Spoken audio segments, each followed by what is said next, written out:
Hello, my name is Joshua Ramirez, and I am a third year at the University of California, Santa Barbara.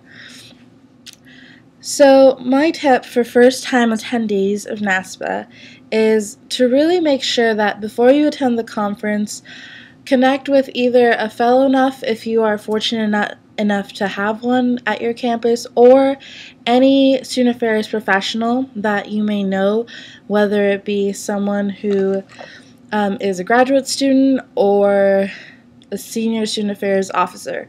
Whoever you are able to get in contact with from your university that you can kind of meet with once or twice before the conference is someone who will be an extremely valuable resource at the conference, because for me personally, my experience so far at the 2012 conference is that my unofficial mentors have been so incredible in just making sure that any colleagues of theirs, any friends, know who I am, and they introduce me, and then I'm able to talk to their colleagues. And it's gotten to the point where the people I've met are introducing me to their colleagues and friends, and it's just a ripple effect, really. And so I think that's the best tip I can give attendees, because being an introvert, it's sometimes difficult to go out there and network with strangers, and something that's been really comforting and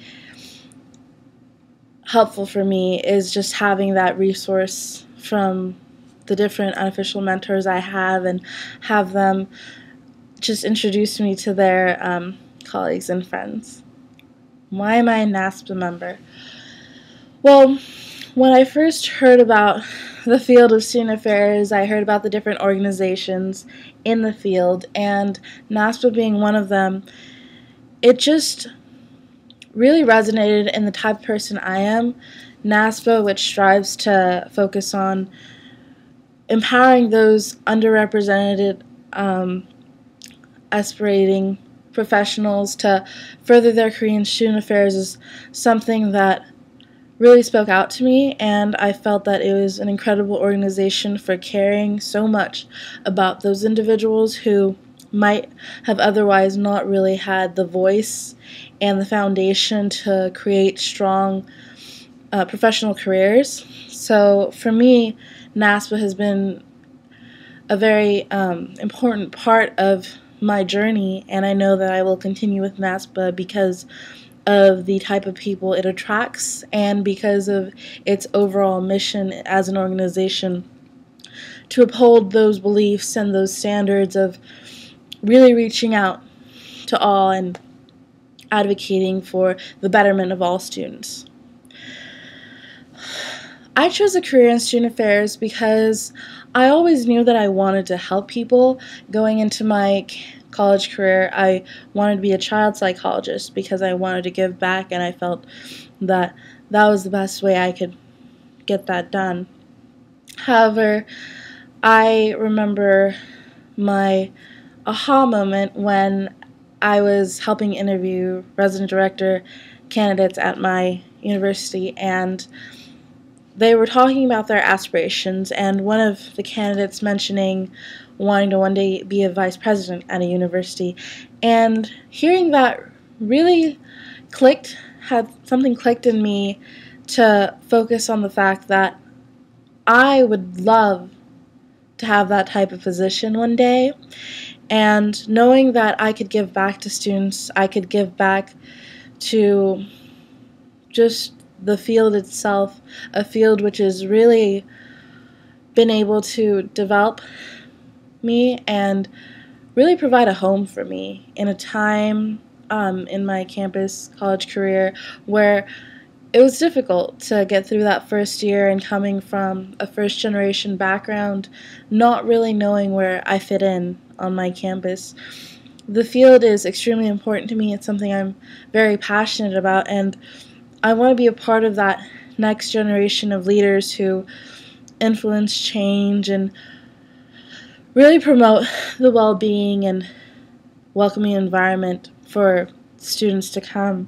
And I know that my work, coupled with the work that I have seen in my colleagues, will really make generations to come feel comfortable and feel safe on their campus. And that is what I feel is the most important thing for this field, for anyone in this field to really promote.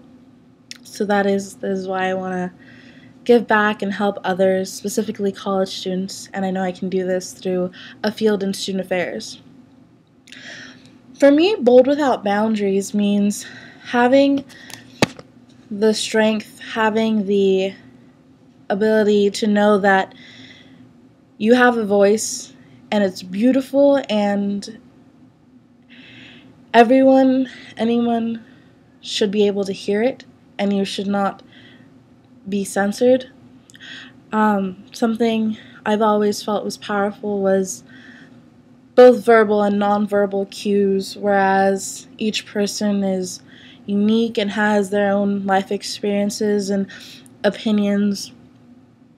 And at times it can be difficult in a trying world where certain views are valued over others. However, to me, Bold Without Boundaries means that those arbitrary boundaries that are set in place by society, the social constructs such as race and gender, just are put aside, and it takes a lot of courage to be bold, and it takes just a lot of inner strength. And so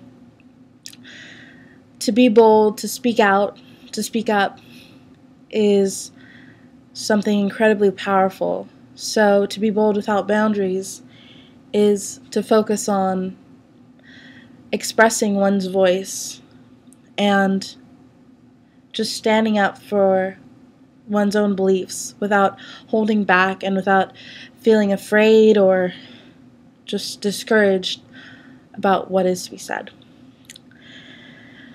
Thank you for listening. I hope this has been helpful, and I cannot wait to see whoever watches this at the 2013 NASPA Annual Conference. Thank you.